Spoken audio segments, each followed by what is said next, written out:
وجود کے مقدر میں مانگنا ہے، ذات کا وصف دینا ہے۔ کوئی عشق مانگتا ہے تو کوئی دنیا، اور جو یہ سب نہیں مانگتا وہ خواہش کا نہ ہونا مانگتا ہے۔ اگر اللہ تمہارے ذہن سے کسی چیز کا خیال نہیں نکال رہا تو وہ اس بات کا اشارہ دے رہا ہے کہ اپنی دعاؤں کا سلسلہ جاری رکھو۔ اس کے کن کہنے سے کیا کیا نہیں ہوتا، دعاؤں کی تقدیر بدل جاتی ہے، انسانوں کے دل بدل جاتے ہیں۔ اگر تمہارے پاس کچھ نہیں ہے پر اس رب کا ساتھ ہے تو یقین رکھو تمہارے پاس سب کچھ ہے، پر اگر تمہارے پاس سب کچھ ہے اس رب کے ساتھ کے سوا تو افسوس تمہارے پاس کچھ بھی نہیں ہے۔ خدا سے وہ بات ہو جس میں لفظ نہ ہو، آنسو ہو، درد ہو، لیکن شکوے نہ ہو۔ لوگوں کی سمجھ سے باہر ہے جو خدا کو سمجھ آتی ہیں، تمہاری وہ چھوٹی چھوٹی کہانیاں جو تمہیں اتنا رلاتی ہیں۔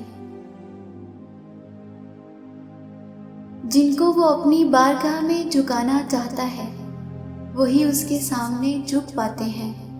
اس کو پسند ہے تمہارا یوں مانگنا، اسی لیے تم کو مانگنے کی توفیق دیتا ہے۔ بہت انمول ہے تمہارے دل کی یہ بے سکونیاں جو تمہیں اللہ کے قریب لے جاتی ہیں۔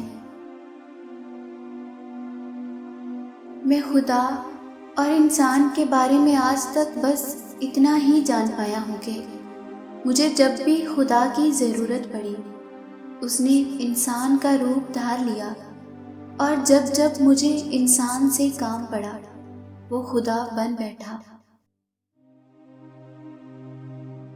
جملہ بہت چھوٹا ہے لیکن اس کی طاقت بہت زیادہ ہے۔ اللہ کی طرف آ جاؤ اس سے پہلے کہ اللہ تمہیں اپنی طرف بلا لے۔ جانتے ہو محبت کیا ہے؟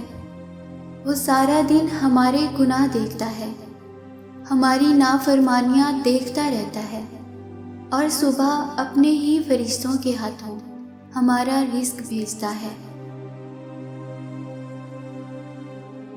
جو اللہ تعالیٰ کے کاموں میں لگ جائے اللہ اس کے کاموں میں لگ جاتا ہے۔ جس دل میں اللہ کی یاد ہو وہ اللہ کا اپنا دل ہوتا ہے۔